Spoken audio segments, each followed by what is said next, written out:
which are on the National Register, which buildings does the Historical Commission care about, and which should we care about, and why does the Historical Commission care about the land? That seems to astound some people. So I'm not going to answer these now, and at the end I think these will all be clear to you.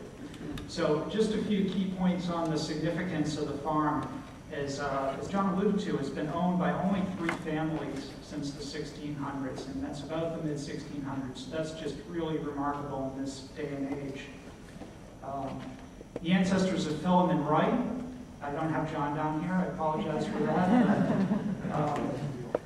These are actually his ancestors and not his descendants, but the Wrights are instrumental in the founding of what is the Woburn settlement back around the 1630s. It was came out of the Charlestown settlement of the Boston area. So John Wright on down through Joseph, James, Thomas, and then to Philemon. And Philemon takes us up into the late 1700s, and their wives you see alongside.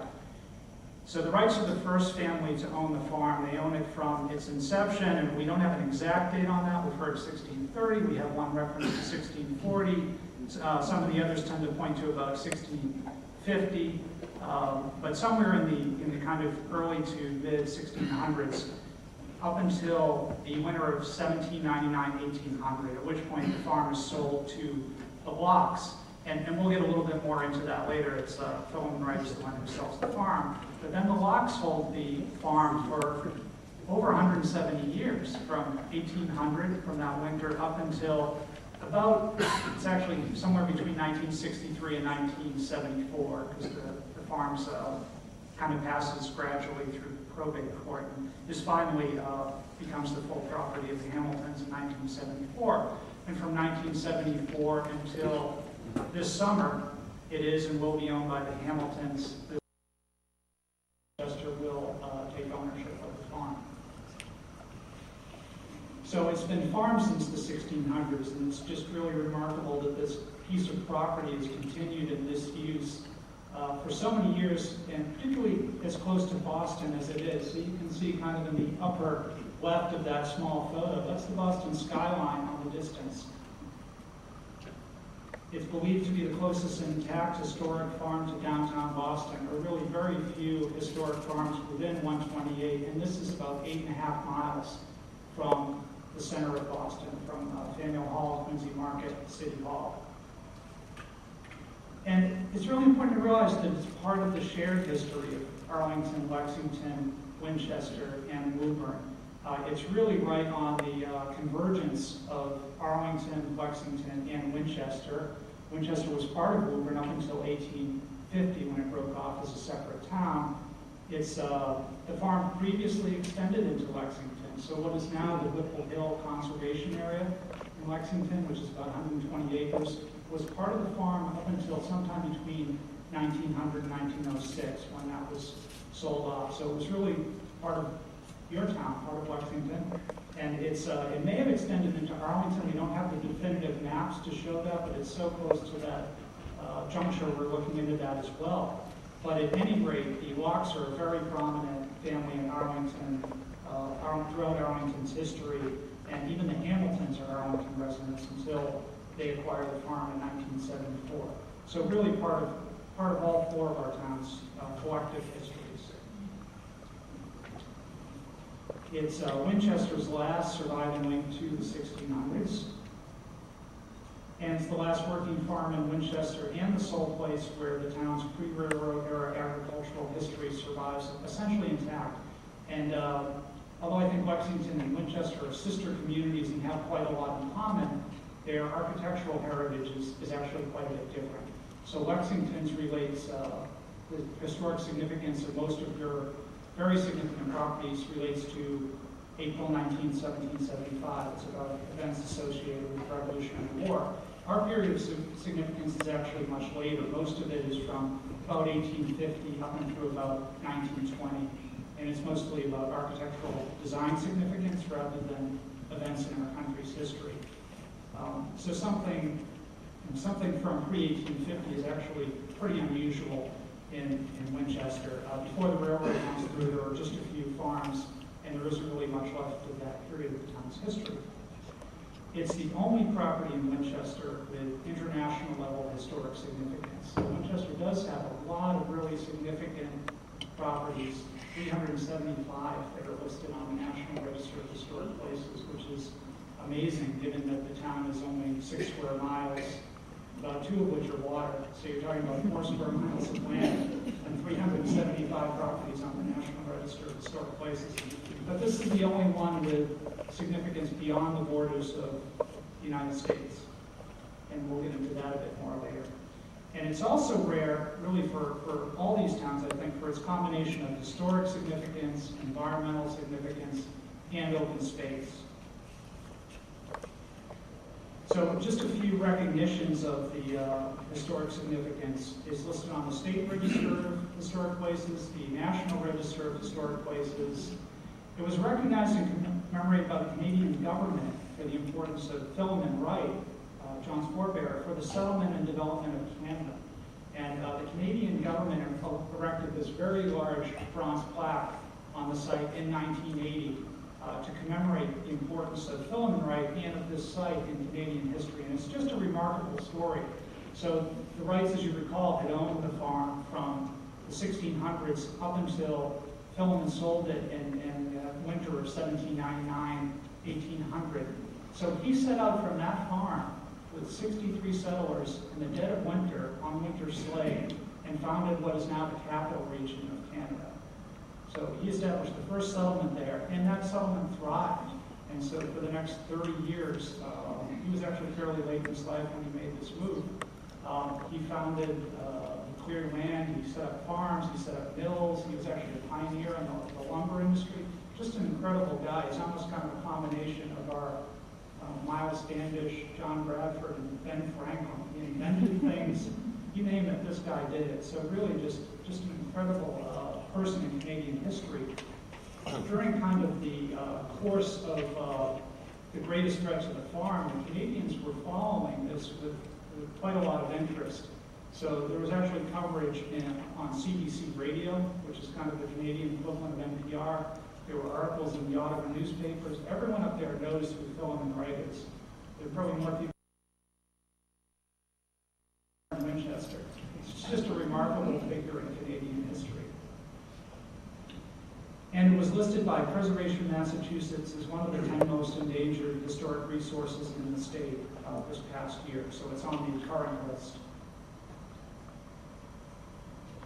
So in addition to the historic significance, it really has an incredible amount of environmental significance as well.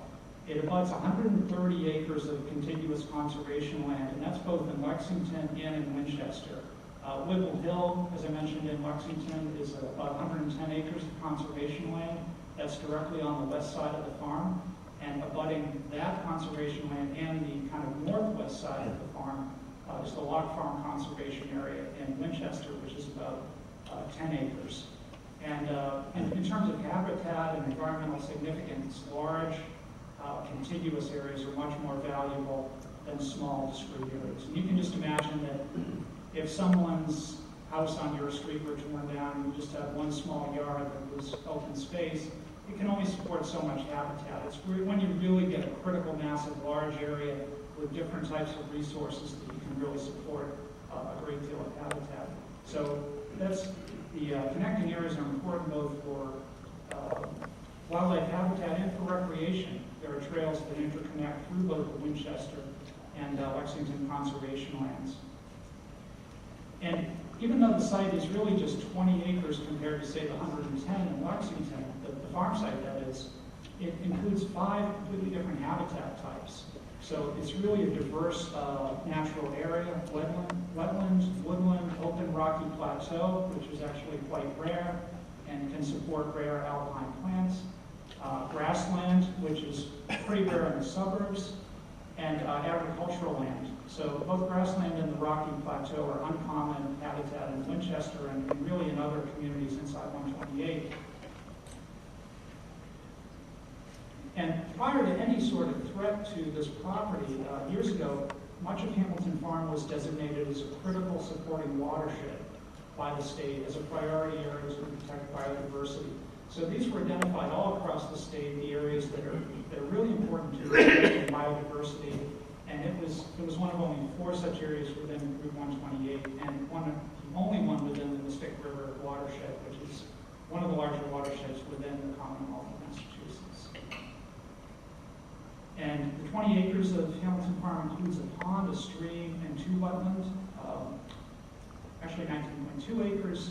And that pervious undeveloped land is also important in terms of the providing valuable flood storage for rains. So all these reasons make that 20-acre, 19.2 acre site an extremely important environmental resource. And one thing I really want to get across tonight is that the land and the importance of the land and the buildings and the history are really impossible to separate. So they're really one resource. They're really a heritage landscape. You can't understand the buildings without understanding their situation and disposition in the land, and vice versa. The Mass Department of Conservation and Recreation has a really great publication available for free that you can actually pick up, Reading the Land, and it's a guide to heritage landscapes. And they define them as this broad term for special places created by the human interaction with the environment that help define the character of a community and reflect its past. So it's not exactly raw wilderness, and it's not exactly a building. It's some sort of landscape that's shaped by man in some way. So obviously a beautiful farm like this, or it can be something as diverse as an industrial landscape, a textile mill yard in Lowell or Lawrence. They're all landscapes that are shaped by our interaction with the land.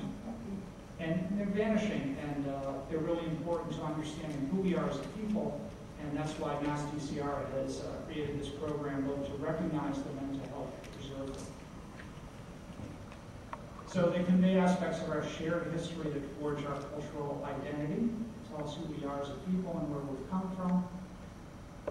They make a connection between the past and the present. The photo on the left, black and white photo, is from the Winchester Archives, probably about turn of the century, and the photo on the right was just taken last summer. So that sense of connection over time that you see in this place. And the physical record of the history, the way people have shaped the land, the way they put buildings on the land, the way they've worked the land, in terms of the cultivated fields, really becomes clear as we read the landscape. So what I'm going to do now is start to go through the land and help you read it and look at it and understand the interrelation of the buildings and the land. So this is a very simple sketch of the farm property. You can see the buildings are numbered on this little hand sketch. And if you just looked at this plan, you might think, well, they had all sorts of land. They just put the buildings wherever they wanted. There wasn't really any rhyme or reason to them. And you'd be completely wrong. So as you start to look at it, it's just really like reading the pages of the book and understanding the whole story that's conveyed in the landscape. So if we switch from this paper map to this aerial photo, we start to get another layer of information here that helps us to read it, and that's the topography. So you can see the yellow line around here is the boundary of the Wright, Locke, Hamilton farm. And you can see kind of the left lower half is mostly wooded. The front half is mostly grassland and cultivated land. And kind of the top right quadrant, let's call it, is mostly grass. The kind of lower right is mostly cultivated. But we can't really see any sectional information. So if we add another layer, let's take a look at this photo. You can also start to see the lay of the land, the hills, the valleys. Do you happen to have a pointer?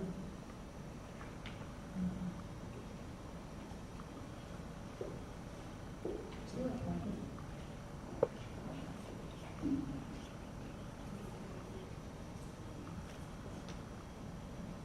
So again, kind of the top right quadrant is hilly pasture, the bottom right is cultivated land, and the rear is currently wood. So this aerial photo is just a few years old, about 5 years old. And interestingly enough, we looked back through the files in the town, and there's a fairly recent, within the last 20 years, soil report from the University of Mass Agricultural Center. And what the report showed was that they had really been using the land in a very logical way for all these years. So the cultivated land is really the most fertile land and the best for farming. The hilly pasture was okay for haying and for pasture land. It wasn't necessarily great for cultivated crops, and the woods was far less fertile. So the farmers kind of knew all along from working the land all these years what land was best for what. And throughout the centuries, it's important to note that the New England farm is a little bit different than, say, the large farms of the Midwest. So this is not about just mass production of cultivated crops to kind of feed the masses. These farms were really about self-sufficiency. So the early settlers, like the Wrights, really wanted all three: woods, cultivated land, and hilly pasture. Pasture were needed for the livestock, for raising animals and giving them grazing land. The cultivated land is needed for raising food for the family, and the woods are needed both for building materials and for fuel during the winter. So you need all three, and they had all three in this core area. And as much as the farm, it actually grew and contracted over the years, it always revolved around the center core. So it's grown over time, particularly during the Locke era. It was up over 100 acres, and it's come back down to 20 acres, but it's always revolved around this nucleus that we still have today. So in kind of looking at the plan information, the sectional information, the topography, we can start to make sense out of why each of these buildings is where. So this one at the top is the 1828 farmhouse. Picture of it here. Here it is on the aerial photo. And why would that be there? Well, it's close to the road. That's their entire connection to transportation, to trade, to social interaction in the 18th century. It's actually at a windbreak. So you can see kind of there's a hill here. There's a planted windbreak here that helps direct the cold north winds. North is up on this aerial photo, by the way. So the cold north winds are coming like this. You have a planted windbreak and a natural hill that tends to send the wind up and over the farmhouse. And then you have this very low cultivated land here. This is about 5 feet lower than the road, and it's maybe up to about 12 feet lower than this area here. So that's great for the cultivated crops, collects a lot of rainwater, that area stays moist. Not so good for the basement of the house. So they've kind of strategically put it close to the road, high enough to keep it dry, but low enough that they can take advantage of this wind coming up over the hill in the days before we had insulation and air barriers and all those good things. So the next two buildings, they're both different types of barns. The 1827 barn and this 1915 barn that's a squash house, was used for this winter storage of squash, are also right along that kind of plateau between the highland and the lowland here. That creates a nice level road coming in. This is a dirt road that comes in off of Bridge Street. So all the carts, all the wagons coming in and out had essentially a nice level surface that wasn't wet in the mud, and it was sheltered from the north winds. It also puts them close to the house for convenience, but separate for the sake of the fire break. The ice house is actually tucked right behind the 1827 barn. So that's it right here in the plan. This is the ice house shown in this photo. That's the 1827 barn. And it's almost a very small miniature version of the barn architecturally, which is quite nice. So this is the Locke Farm. This is the Locke Farm Conservation Area. This is the Whipple Hill Conservation Area. And ice was cut from this pond. You can just see the edge of it in the aerial photo. And actually, I saw that some kids still skate. Not today, but this winter. So ice was cut from this pond, and you might think, well, why would they want to haul it all the way here? Why wouldn't you want the ice house right near the pond so you don't have to go so far with it? Well, moving of heavy things was done during the winter, because it's a lot easier to move a heavy thing on a sleigh than it is on a wagon. and it stays frozen in the winter when you're moving it from here to here. Now in the summer when they need it, they don't have to go far with it. It's right there near the house where it's needed. But the only thing you really need is you need some shade, because they didn't have air conditioning when they built the ice house. So what they've cleverly done is tuck that on the north side of the barn, and you can see from this aerial photo the shadow that's created. So the smaller barn is almost always smaller ice house is almost always in the shadow of the larger barn. So except at the very end of the day, this side gets a little bit of sun, right near sunset when this photo was taken. But other than that, it's in the shade almost all day. So it stays cool, it's in the shade, and it's close to where you need it. And it was actually built with double walls. So before the days of air conditioning, they built one wall, they built another wall, then they filled the space between with sawdust. So very clever early form of insulation. There's just so much ingenuity in how this farm is laid out and how it worked. So the next structure is what I tend to call the pump house, sometimes called the well house, and some documents refer to it as a wagon shed. But it's right down here near the pond. Another photo of it here, and you can glimpse the pond. The pond's actually hard to see in this aerial photo because of all the cover, these maples around, and some of the aquatic plants. But this is the pond, and here it is again.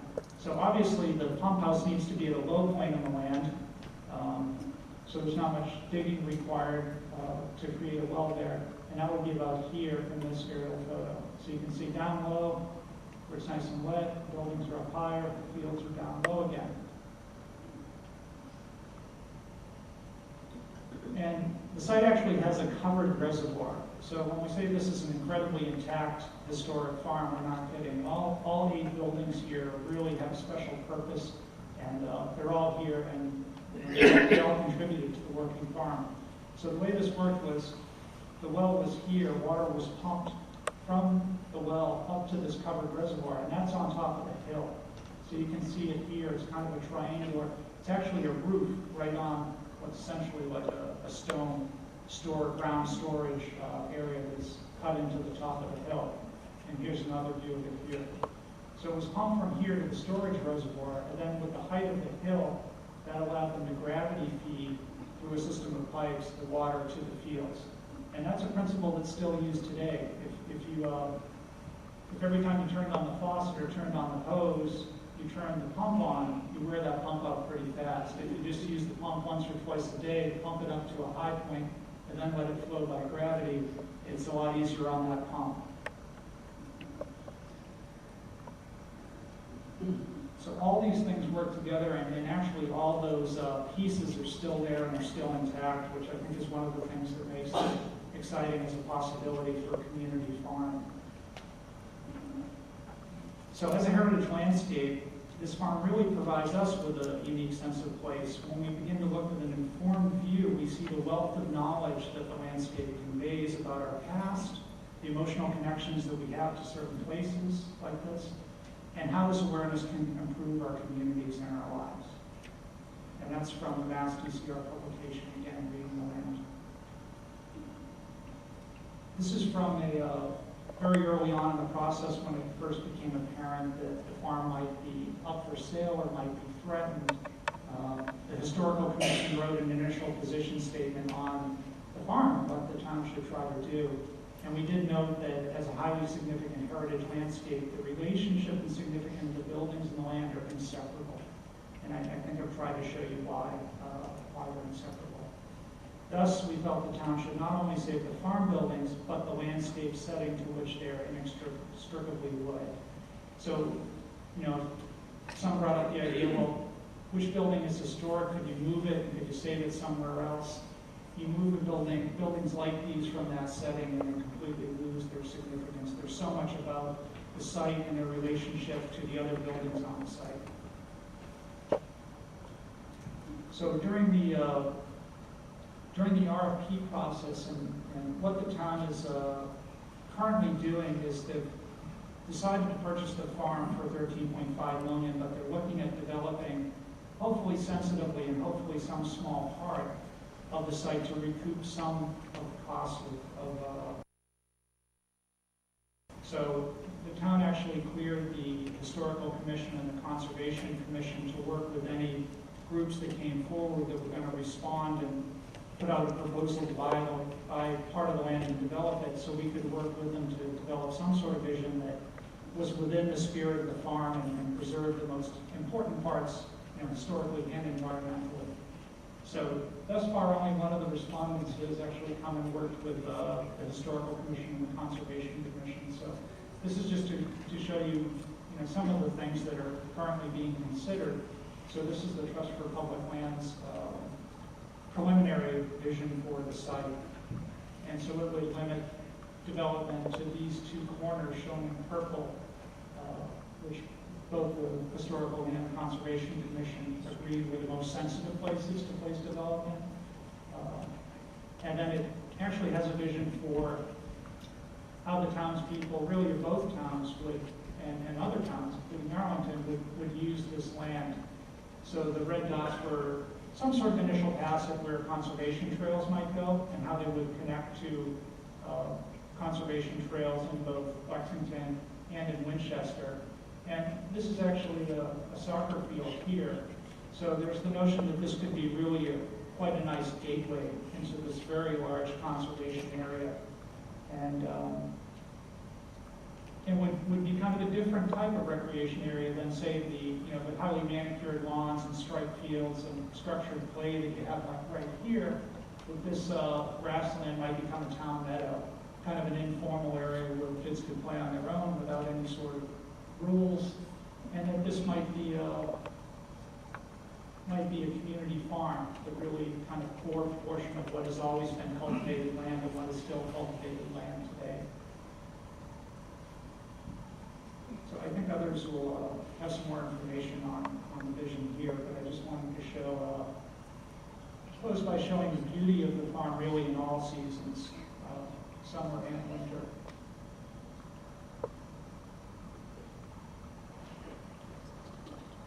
Okay. Yes?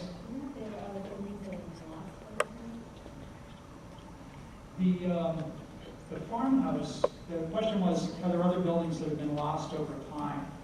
So the farmhouse, which was right here, maybe I should go back and see if I can find another photo of it. That was actually built in 1827, and it was built on the, so this is the farmhouse. It was built on the site of the previous farmhouse. So this was really from the early Locke era of the farm, in the early 1800s, and it was built upon and partially includes some portions of the 1700s farmhouse, which was the Wright farmhouse. So we understand from the National Register documentation that there are portions in the foundation in particular and some of the beams in one corner of this house that survived from the Wright era. We're not really sure about what other outbuildings might have been here.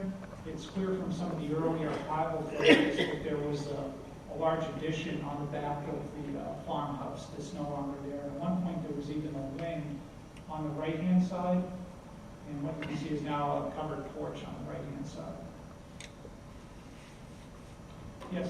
What is the in-holding just north of the farmhouse? Is that a private house built later, or is that? Oh yeah, that's okay.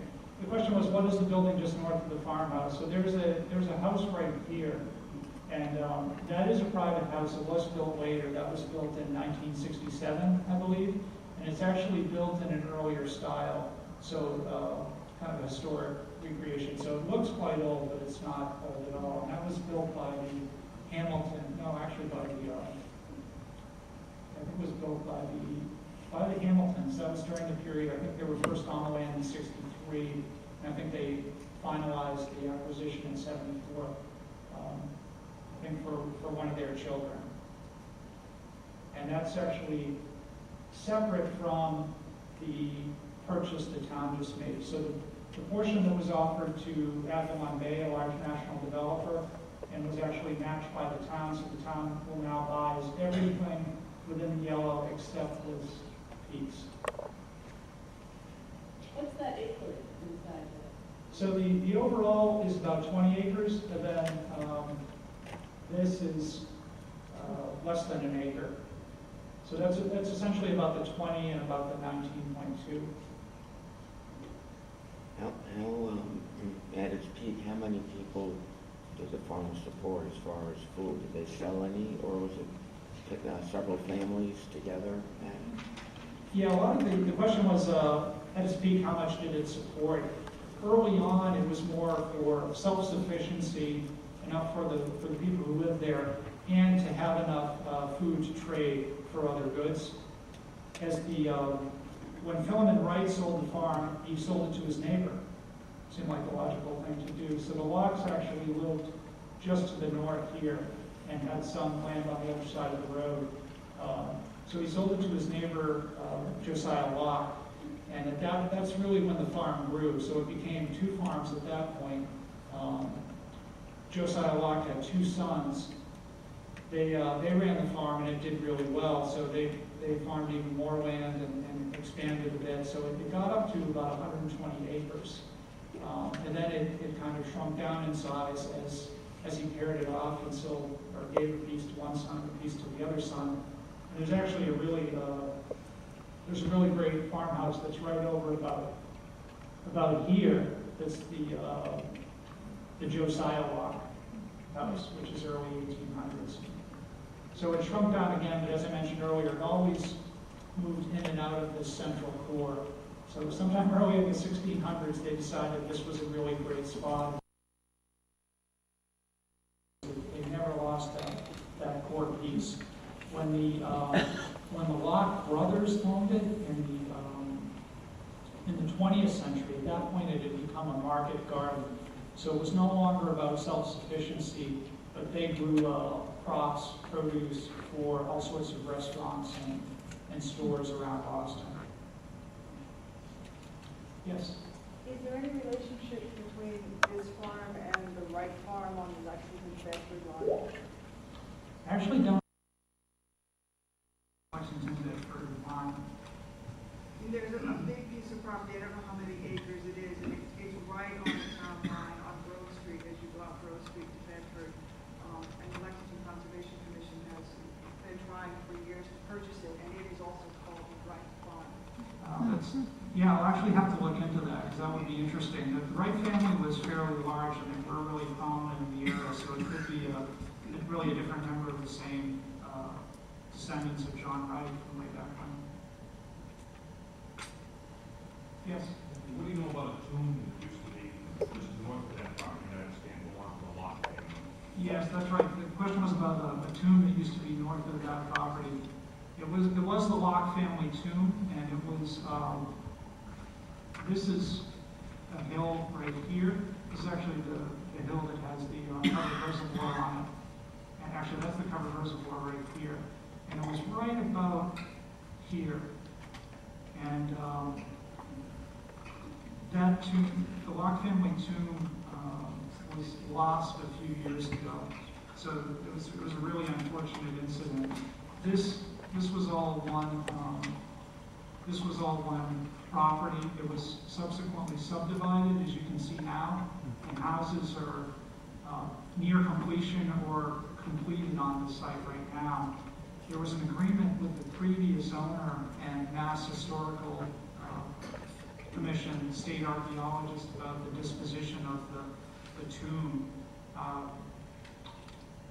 And somehow that was lost in translation when it was sold to a new developer. So the Locke family tomb was bulldozed. Oh.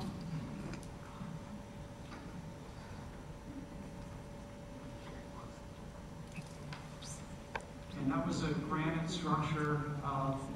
There weren't permanent human remains in there. We understand it was used more as a winter crypt. But according to the archaeology reports, there were fragment human remains in there. So the Lockes that were held there in the winter until the ground thawed, until they could be buried, there were some fragment bones there. So it should have been treated properly as a burial site. State law wouldn't allow it to be bulldozed. And somehow the guy on the bulldozer didn't get that word. Yes? They're prominent in the history of Arlington, and I'm actually Susan Keats, who I've done some of this research with, is the one who really knows the Locke and the Wright family genealogy and history. So I'm not sure that they were instrumental in the founding, but I know throughout the centuries they were instrumental in history. Yes? What's the funny cutout of the southeast corner of the raspberry patch? So the question was about this funny cutout, and this is the raspberry patch. I don't know if people have gone by and seen the Pick Your Own Raspberry sign late in the summer, early September. So up until a year or two ago, you could pick your own raspberries here. This was actually put in as a stub road at the time that Pepper Hill Drive was put in. And there's another stub road down here that doesn't show up. It's a little bit off the map right now. I think the vision was that at some point they would sell off more land and connect these, and that's never been done. So the town actually took this little odd-shaped piece, I think by eminent domain, when they permitted this development. And that was back, someone in the neighborhood might know the exact date better than I. That was 60s or late 60s or early 70s. So that is actually farmed, and you wouldn't know that exists other than when you look at the assessor's maps. Yes, and that. What's the future vision for some of the physical structures, the house and so on? What are the thoughts? Yeah, that's still being developed. I mean, there are a couple of different thoughts that were being tossed around. And actually, a complicating factor is the life estate. So I guess the bigger picture on that is the Hamiltons agreed to a purchase and sale agreement with Avalon Bay. It had lots of conditions in it, price, deadline, all sorts of stipulations. When the town exercised its right of first refusal to buy the property, and the reason they were able to do that is because they had granted them reduced taxes all through the years because of the agricultural use, and that was the benefit. Is if it's ever sold, they can match it and match the offer and just buy it. When they matched the offer, they were obligated to step into all the conditions that were agreed upon in purchase and sale. And one of those was that the Hamiltons would have a life estate where they could live out their lives as long as they might live within this property. So there's some lines drawn, and they go roughly like this.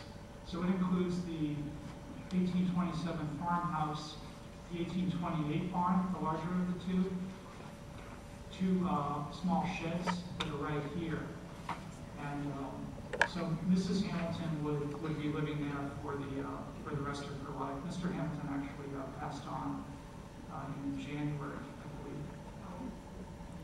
I think she's 91. And I think Mr. Hamilton was 93, thereabouts. Oh, so I guess I didn't come back to your question yet. So it's complicated by the life estate, but one of the visions might be that this large squash house might serve, if there were a community farm, that might be a good barn. It's actually a two-story barn, so the second floor was used for squash storage. The large floor, we're not really sure how that was used, and we haven't yet been in the buildings.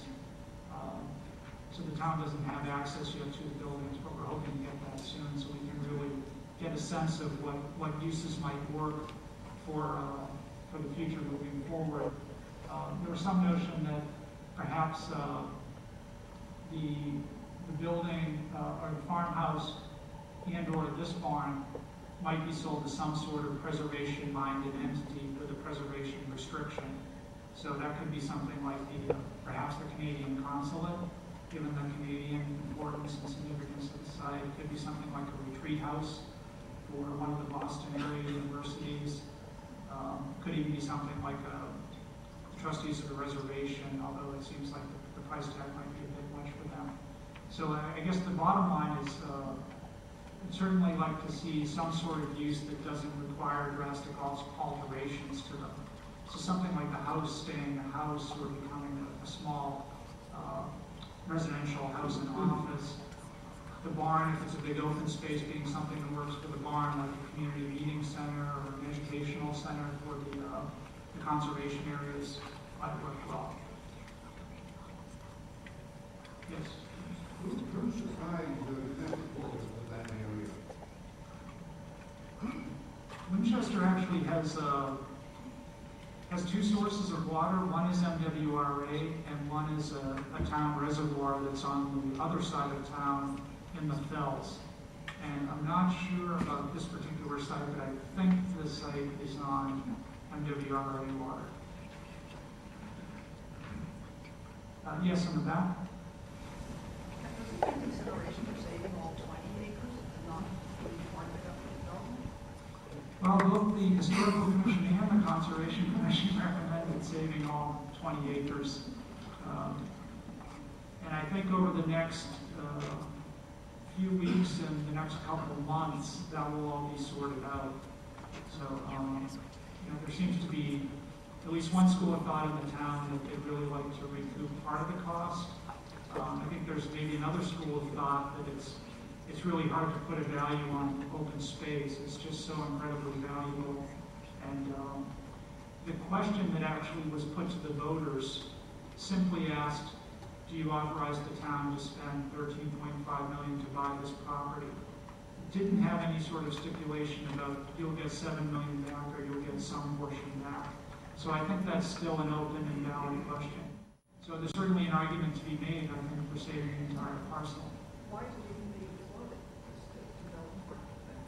I think that was floated the process was the question was first put to town meeting, and it needed a 2/3 majority, and then after it passed that, it was put to the town as a whole, and it needed a simple majority.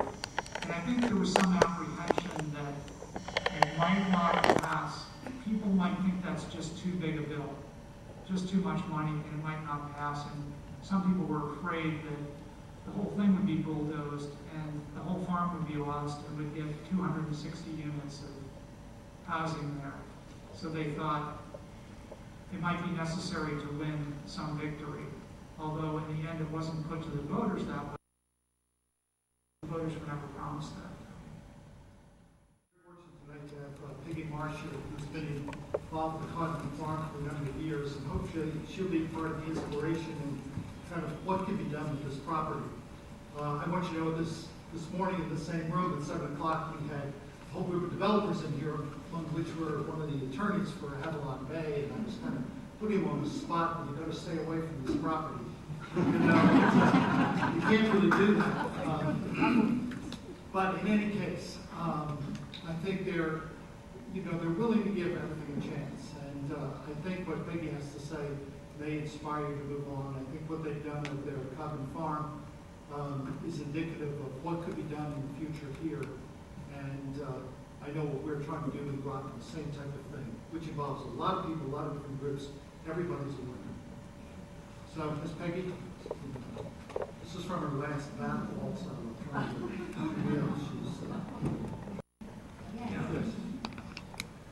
I'm happy to have been asked to join you in this hopeful discussion tonight, and to hear and to have the chance to have seen the fields that are the basis of this question tonight. For other towns,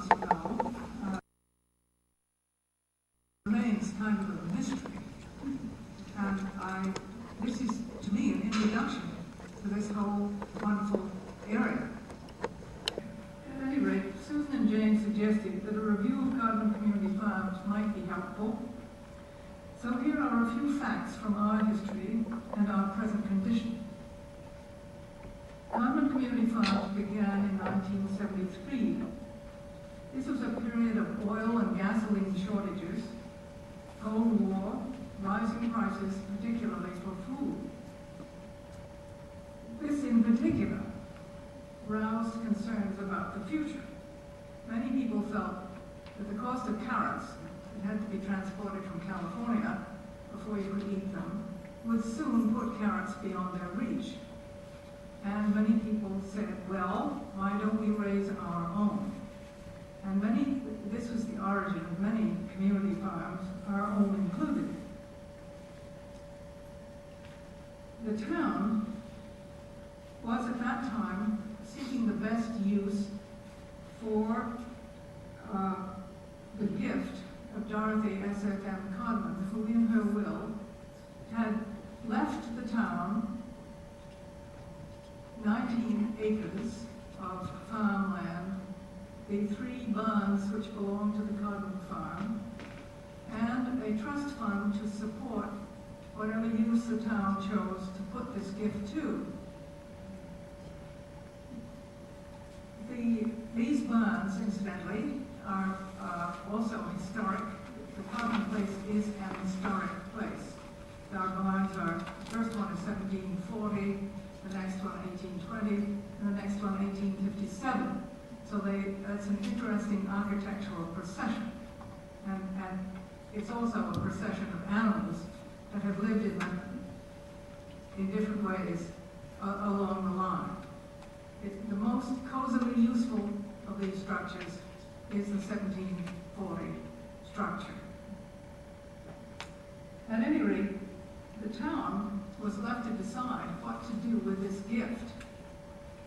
And having rejected the trustees' thought of selling it for money and giving that to the town, the question then became, well, what to do with it? The selectmen favored as something that would be good for the town, creating a recreation center on this place, revising the barns and the lay of the land, and generous people came forward to design such a thing. These plans were presented at a town meeting and were turned down with enthusiasm. Every farmer in town was at that meeting, and most had things to say. The chairman of the school committee, a respected surgeon who had grown up in Wisconsin on a dairy farm, was probably the most eloquent. And it was clear that the will of the town was to keep agriculture at the Codman barns. One citizen who had been undecided was heard to say as he marched out, well, when I heard them refer to the loft as the mezzanine, and the floor, the loft is a balcony, and the floor is the mezzanine, I knew what I thought. So all these good intentions were fortunately lost. And we found that this is one of these things that overtakes towns and organizations sometimes. It was conscientiously thought that young people should have more to do in the town. And therefore, if you build them a recreation center, all will be well. So we went about asking our children if they wanted a recreation center, and they universally said no, they wanted it to stay a farm. So there it is, and indeed, there we are. The first appeal for membership from a new board brought in 250 members and opened the treasury. The first concrete result was the plowing and cultivating of 42 garden plots, 20 by 30 feet each, to be farmed by individual members or their families. Planting began at once and several beehives appeared. There was a garden committee to give advice and deal with problems. It was not long before there were classes for vegetable and flower growing, but the real source of wisdom was the gardeners themselves. People exchanged seeds and experiences and helped each other. And indeed, they still do. Garden plots are a community, a social resource for many different people. Some people garden for solitude, some for society, 5 a.m. gardeners, 3 p.m. gardeners. Not all from the town of Lincoln. I was over there yesterday and found that two garden committee members were reviewing the applications for plots. Originally, we pondered conscientiously about whether we could charge $2 for a plot. We felt that there should be some financial support for this adventure. We charge a lot more than that now, I might say. Among these applications for garden plots, I noticed, one from Rosendale, one from Brookline, also Cambridge, Arlington, Wayland, and Waltham, and perhaps a little more. I didn't look at them all. So we welcomed people from outside of town, and they, of course, perhaps enjoy it more than anybody else. Their plots mean, in a lot of cases, more to them, and I must say, they are without exception wonderful gardens. Our first farmer, Bob Henderson, and his blue Ford tractor, opened the first furrow on these plots. And he was a volunteer like everyone else. And other activities were indeed hoped for. Of course, people thought at once about animals. Could we have a cow? 2 cows? We settled that first summer for sheep because of a very generous offer from 2 sheep farmers in town who promised to lend us 30 lambs, their own lambs, for the summer, to be pastured at Cobham and to teach us about themselves and be a start on livestock for the farm. There was soon a roster of feeders and waterers,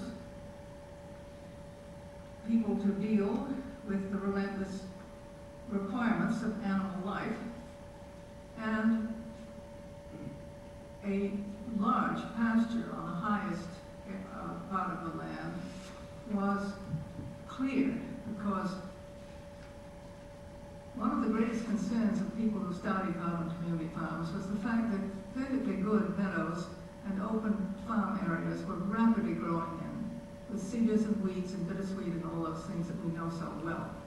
So the hillside behind the barns was cleared and it was fenced because it almost abuts the railroad track.